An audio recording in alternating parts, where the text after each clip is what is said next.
All right, Bonnie, do you want to tell us a little bit about yourself and how you got to where you are today? All right.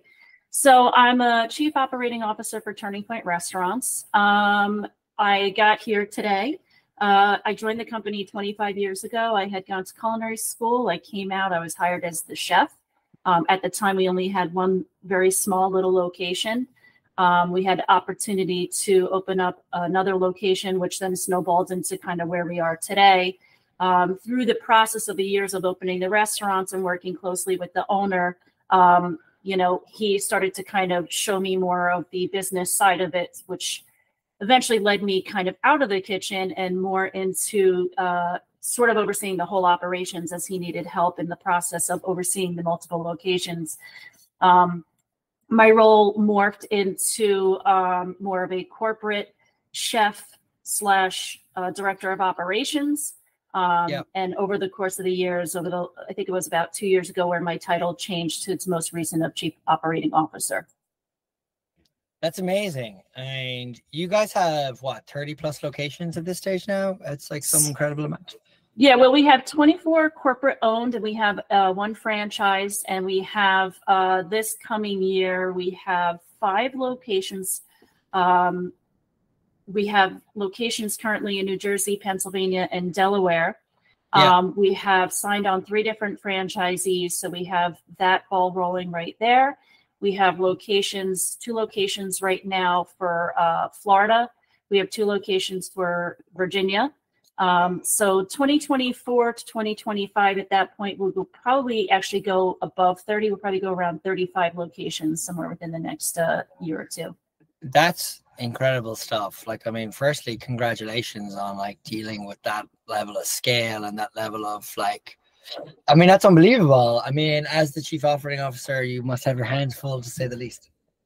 Certainly. Yeah.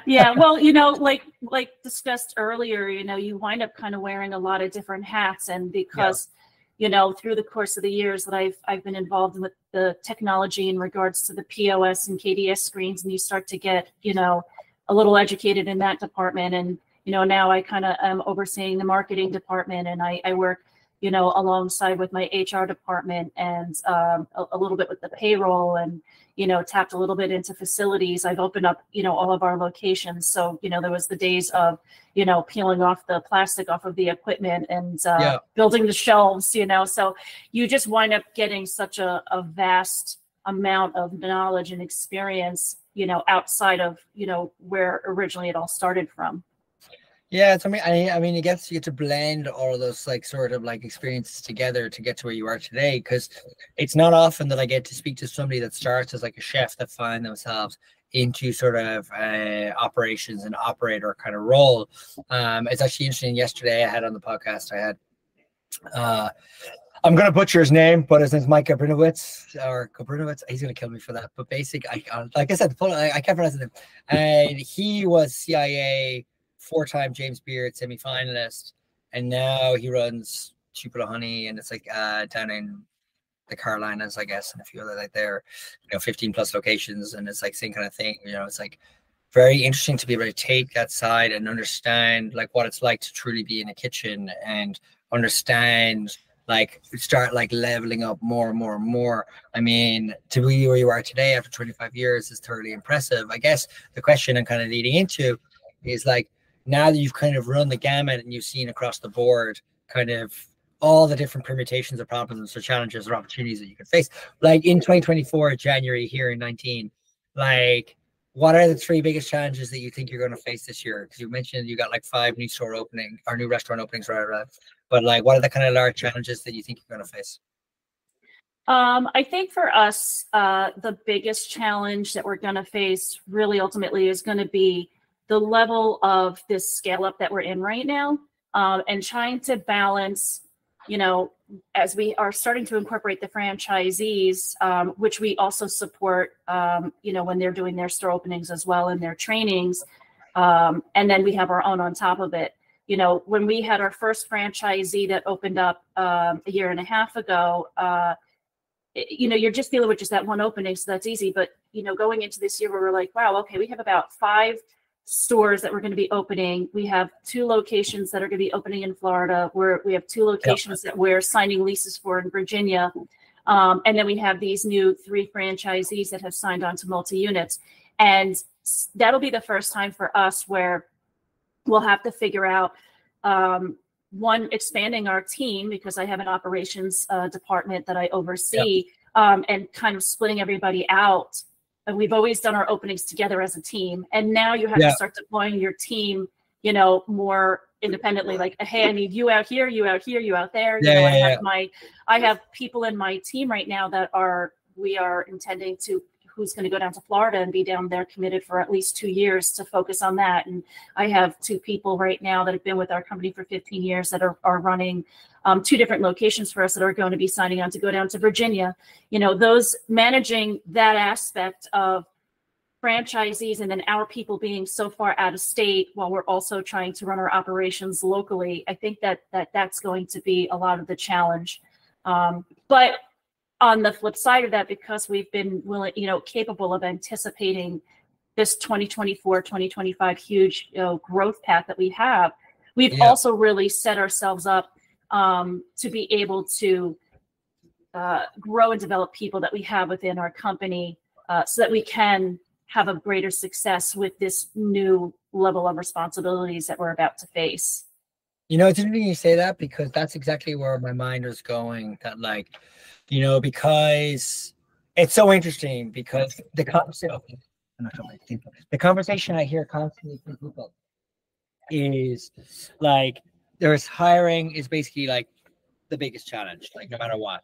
And so to offset this sort of hiring challenge, offset the hiring challenge, like it's really just a need to focus on people. But because like so many, like yourself, like we got growth plans, like we have to launch so many new locations in multiple different states, and we're HQ'd in Jersey. Like we got to figure out like how to like mobilize people. So the focus goes from like to hire people to how do you retain and train people. And I've definitely heard from people over my 70 plus episodes that the big trend now is very much a huge focus on training like the good staff that you have to like accelerate them into leadership positions. And it seems like new store openings is like such a great way to do it. And it helps keep the best talent that you have, because you're kind of giving them the opportunities. Like when you think about like, say, the new store openings, you think of it like, do you think about like the retention of your best staff in that context, or like are you just focused on like we need to get that store open and get the P&L ticking away as fast as possible? Never. It's we have always been so hyper focused on growth from within, quite honestly, because you know, we have seen the difference between trying to retain people who come in from the outside of our company as opposed to the people who get us and are growing from within our company. And that's not to say that we even got some really wonderful candidates that have joined our team, you know, from the outside, because there's a lot for us to also learn from those folks also, because, you know, I've done this for 25 years in the Turning Point. I don't have a lot of other experiences at this point. All of my other experiences is so irrelevant and it's so old. So we've always been really focused strongly on growing our people from within. Everybody within the corporate side are all people who have been with our company, and they started off, you know, some of us have started off as hosts and busters and worked their way up. So they wind up just having such a great background and history and knowledge of the company. They're so bought in. They're such champions and advocates of our company. So, you know, for us, like going into this coming year, one of my biggest objectives last year was to create a growth path program. You know, and creating those very clear layers of opportunities for our employees. Like, this is what front of house growth path looks like, and this is what a back of house growth path looks like, and here is how you achieve it. And there's a whole program behind it of, you know, certifications and trainings and, you know, tests, so we can sort of measure their progress and ensure that, you know, people are getting adequately trained and they are prepared, so that when the opportunity presents itself, we're like, all right, and now we can go. This is very easy. This person's ready. They just need the title change and the salary offer at this point.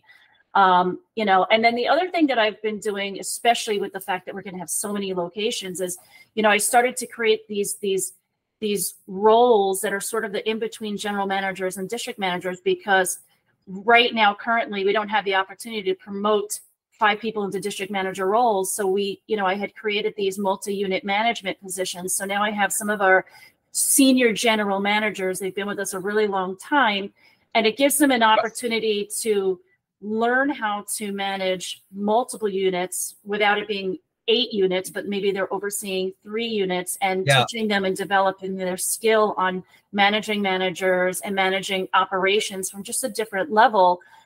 And that is also getting us prepared for in 2024, 25, when we are like, we're ready to promote now for DMs. I have people that have this skill and experience, rather than taking somebody and putting them into this role that's completely like, holy smokes, I don't know how to manage all of this. It's interesting you say that, because it's definitely like been like an interesting thing since COVID, where a sort of managerial class like kind of left the sort of like scene, so to speak. And so we're now in the sort of training phase and ready to promote phase, where people that would have been with like COVID cut out like 2 years of people's development effectively. And so now we're in the post 2 years, say we're back, what, end of 2021 was things kind of started normalizing a bit. And so really, like, you know, we're only in January 2024. So you're talking about 2022, 2023, of people getting enough experience. But the businesses, like your business, for example, are looking to like grow quickly. That gap in like leadership, that gap in sort of managerial expertise, knowledge, like it's very cool to hear that you have implemented over the last year a program to really level up people and give them the opportunity they need. Because I think like one of the resets that COVID did was reset like the employee expectation within the restaurant business, in the sense that like, and you're probably hearing this all the time now, you know, like, what is it about benefits that we can offer? You know, everyone's competing with 401ks now. People are competing with like, you know, like promotion opportunities. You know, there's a million things that everyone's testing and trying every single thing. But I'm always curious to hear how people are like talking about it, because I think it's one of these ones that people feel like they're in the dark, or they're like struggling as a sort of unique problem. But it's like across the board, people are trying to like figure out what the new people reset is within the organization post COVID. And I think it was a long time coming, frankly. And I think you probably agree with that as well, as somebody who works in the kitchen. Totally. It's interesting because, you know, what I will say is that during the pandemic, and a lot of restaurants, one, they had to lay off people because there was, you know, just doing takeout. But for us, we really wound up actually having the great opportunity of having a lot of people actually applying for us, because of the fact that we're breakfast and lunch. We close at 3 o'clock. You're not dealing with like 2 shifts, or 3 shifts. You're not dealing with an opening, a mid, and a close. You know, for people to know that, one, they can be home for dinner, but also the not having the stress of, if somebody doesn't show up for the mid or the close, I'm now doing a double or a triple, you know, and it's such a great peace of mind. So because people had the opportunity to be home during the closures, when they had to go back, they kind of were like, I don't want to do that again. Like, I can't, I didn't realize how much I sacrificed and how much I lost of family and friend time. And now I'm not willing to give it up. I love this industry. This is the industry I know. So how do I find a better work-life balance? We've always had work-life balance. Our company has always had the work-life balance. So for us, we just didn't kind of have that experience that other restaurants had, that were, you know, open from, you know, 11 a.m. until 1, 2 in the morning, because we had better opportunities. You know, so we wound up having a lot of servers and cooks and managers that were saying, I can't go back to that life. I can't do it, you know? So we were very fortunate in that sense. So we kind of had a leg up there. And the other thing too, is because we, you know, I'm constantly trying to find opportunities that we can create for people.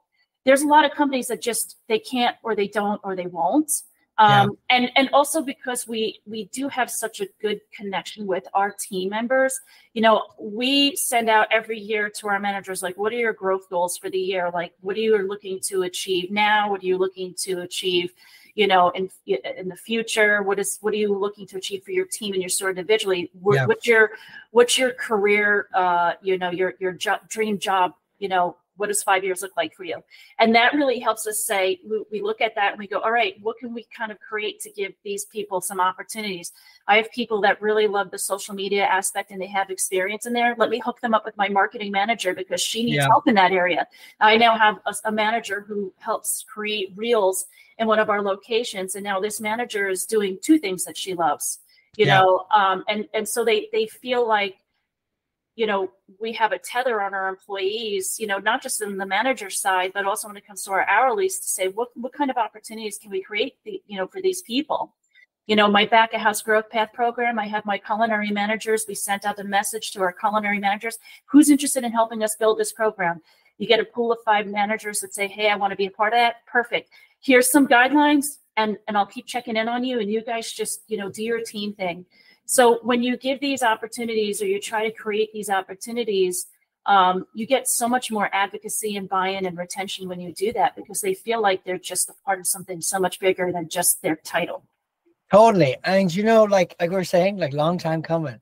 I think it's amazing to hear that, and it makes me so impressed and happy for your business that that people feel empowered to like behave like that. And I mean, that great culture, you're able to describe it. And there's the phrase, culture, it's hard to describe, but when you see it. And I very much kind of feel like I can see it, but I can also hear you describe it to me, and so candidly, and so so cogently that I'm able to like really understand like what kind of like business you're building there. And it's actually kind of amazing. And what seems to me, and I definitely get this from you, and I imagine that you will probably agree with this, is your communication. Like everyone, it seems to me, kind of knows where they stand. You have these programs, it feels like you're really communicating to them like what you can offer them, like how the business works. They don't feel like they're in the dark, like the stuff about the shifts where you don't have the middle one. It feels like people are feeling heard within the organization as well. Mm-hmm. Yeah, definitely. One of the things that we do is in every one of our locations, we have what we call a communication TV. And on that communication TV, it's a platform that we use to sort of keep the community together, because when you have 24 locations across 3 different states, how do you get the team in Hoboken, New Jersey, to somehow or another have some sort of tether to the team in Christiana, Delaware? That's a really difficult thing to do. But with the communication TVs, it allows us to share great news and celebrations on our TVs, pictures of team members celebrating accomplishments, an engagement, somebody's getting married. But it also makes sure that everybody's sort of uniform. This is an operational change. We're putting that out there. Here's an award we just won. Somebody just passed their health inspection, and it's a way that kind of binds everybody in a sense where they're all together. And then when we have our annual company picnic and you have all of the stores coming together, we bus all the stores kind of central to a location. And all of a sudden it's just like, oh, I saw you got engaged. Congratulations. Because people now start meeting each other. It's a very interesting thing when you're like, oh my God, look, you look out and you're like, there's like 700 people here. And they're all playing games with each other, and you have locations from all over, 3 different states, and you see people building relations because they start to recognize each other from the TVs or from the communications, or awesome. These teams that we've created. We use the Teams platform, and you create these teams. Like I said, you have the back house growth program team right now. I had a front of house growth program team. I had a new store opening team that was helping us work on creating a better new store opening training manual for locations where you can't have new hires go train in other locations because they're too far away. You start incorporating and creating these teams, and it's amazing, like the relationships that people can form through a distance. It's sort of like old school pen pals. You can become friends with somebody, from another state that you would have never otherwise known. It's interesting because we're like very remote organization, even on my side. And I'm like, my designer lives in like Mallorca, like outside of Ibiza, and he's like 6 hours ahead of me here or something. And I'm like calling him, and we're chit-chatting. And then I got another person who I've a bunch of people who do projects for me, and they're like in South America. We got a lot of people all over, and we do like our offsites. And it's like you meet somebody, and it's so funny to me because you build such a bond with people over as long as we're open communication, we're collaborating on everything. And then I meet them, and there's a guy on my team who's like 6'9", and I was like, did not expect you to be that tall. I have to say, I expect that. It's kind of funny like that. That's amazing. I mean, you guys are thriving. It's honestly, Bonnie, just even sitting here for the last 20 minutes here, and you talk it's about some of the challenges, about retention and the kind of practices you do, and the opportunities that you have for new stores. It really sounds to me like you guys are thriving. I mean, I'm so impressed. I'm so impressed. Yeah, we're just I think that we're just the kind of organization where, you know, the owner, he was a football player. He actually had Tom Coughlin as his coach when he was in college. So he just has this mentality of, you know, complacency breeds mediocrity, and you know, so we're always Oh just trying to my be God. like, how do we get better? How do we get smarter? How do we, you know, we really, me, my team, owner, we believe so strongly in, we have to create opportunities for people, which is a part of our desire and our ambition to continue to grow the business, because we look at our people and we go, these people deserve to have more. They deserve to make more money. They deserve to be more skilled and have more knowledge, and, you know, be able to go from an apartment to a home. How do we make that happen for these folks that are working so hard for us? You know, everybody works hard. There's nobody in our company that just doesn't work hard. Everybody works so hard. And so it's our obligation and our responsibility to make sure that we're doing everything we can for the people that work for us to give them these opportunities. And so that's such a big driving force for us. You know, I was reading recently, you know, it's interesting you say that, like, how do we make it feel like it's a home as best we can? I was reading, you know, about like the kind of the death of the third place, and what is the new third place? Third place being like home, work, and what's the third thing? Be like in America, like how it's kind of collapse of these things. Like there's no like social clubs really that people kind of go to. And with work from home now, especially for, you know, a lot of industries, it's like there isn't really even a second place anymore. And so for you to have a goal to make people feel as comfortable as they can at home, that they enjoy being there, almost making work like a quasi third home, third place rather, is like just like such a great goal to have, like for people to really feel comfortable, like the psychological safety that comes with being in a place that you feel super comfortable in. And it's great to hear it from a leader as well, because it's all well and good, you know, like if like kind of humming and hawing about it are all well and good, like, yeah, we kind of mean it. But like the earnestness with which you say it and what I've heard for the last 20 minutes, I mean, like, again, going back, I mean, I'm super impressed. I mean, I mean, one takeaway, and I'm sure that you probably have a number that you're not going to share, but I'm sure your churn must be so low, because it's like, you know, like, why would people want to leave? I mean, it sounds like, you know, you're giving people great opportunities to really like make a living for themselves, have a great place to work, you know, have opportunities for growth if they want to take them. Like it's all there, you know, like you're rewarding people for their hard work, and like you're putting it in place, which wasn't the case before for lots and lots of different reasons in hospitality. And, you know, more power to you for doing it. I mean, I'm excited for your year ahead. I think you guys are going to crush it. Yeah. Yeah. I mean, you know, I think you have to also have a little bit of like ownership of, you know, where do we go wrong? Where are we going wrong? Where do we need to do better? And, you know, I'm a big believer in perspective and also patterns. And so, you know, you do have to kind of put in the effort to say, you know, when you have so many locations, right, try to have 24 locations or more, and make sure that they're all running with the same good culture, same good, healthy culture, right?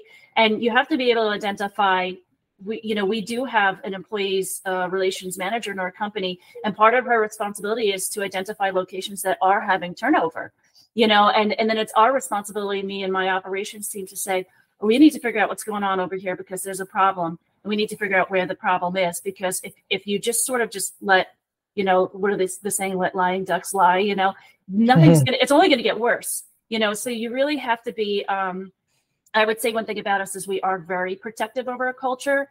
So we are really quick to try to identify when you're having a cultural issue in a location and just trying to get on top of it before it just spirals, because the longer it goes on, the harder it is to get it right back, you know. So if you're quick to identify it and quick to step in and say, we have a problem, we can identify the problem, this is what we need to do and move forward on it, you know, the quicker you can kind of get it back on track.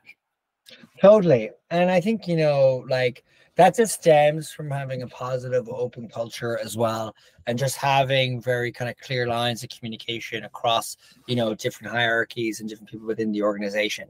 I think, like, you know, one thing that I hear from so many people is like a reset of that, you know, especially since COVID, and getting people on the same page, irrespective of like level, you know, seniority across the board. I think it's an interesting one. I mean, like, what do you think then, like, you know, for say you're going to open 5 new restaurants this year. I mean, applying what you just said to me there to that, like, Do you see that as a large challenge, or do you see that as a large opportunity? Oh, well, we do always see it as an opportunity. I had told, we met with our board a few months ago, and I remember them being like, so, how many stores do you think your team can realistically open up? And I said, I think we could do 6 to 8. And then my owner later on was just like, man, you just put your foot in your mouth. He's like, because now they're going to want us to open 6 to 8. And I'm like, bro, let's go. Let's do 6 to 8. Let's go. Like, come on, man. 25 years. Like, our max that we've ever done in a year is like 3 teetering on 4, because of the timing of it. And I'm like, how are we ever going to get to where we want to go here if we keep kind of just doing these little trinkles of store openings? Like, we have to go. And the thing is that I said to him is, we're at a point right now, we have such an incredible group of people that work for our company. We have to get these opportunities to them, or they're going to start chasing other opportunities. Yeah. We need them to chase it within our company and not have to go somewhere else to grow. So like, we have to move. We got to get out of the quicksand, and we got to go faster. So it was funny because he was slightly like annoyed at me because I kind of put that exposure out there. And so now there was an expectation, and I was just like, sorry, dude, but this is what I'm telling you, like, let's do. We're ready in 2019, and we got put on such a pause with COVID. Yeah. And we were fortunate that, we were able to open up locations through the course of the pandemic. We did actually do that. It was challenging, but nonetheless, we did do it. But it was so trickled at that point, and we were ready to go, at the end of 2019, and then 2020, we just hit a wall. It was so discouraging. So to have lost all that time, and now it's like, dude, it's our time to shine. Let's go, buddy. The momentum, exactly. That's awesome. I mean, like, I'm so bullish for you guys. I genuinely am now. I'm coming out of this call, and I'm like jazzed. I've got your energy is just like emanating from the screen.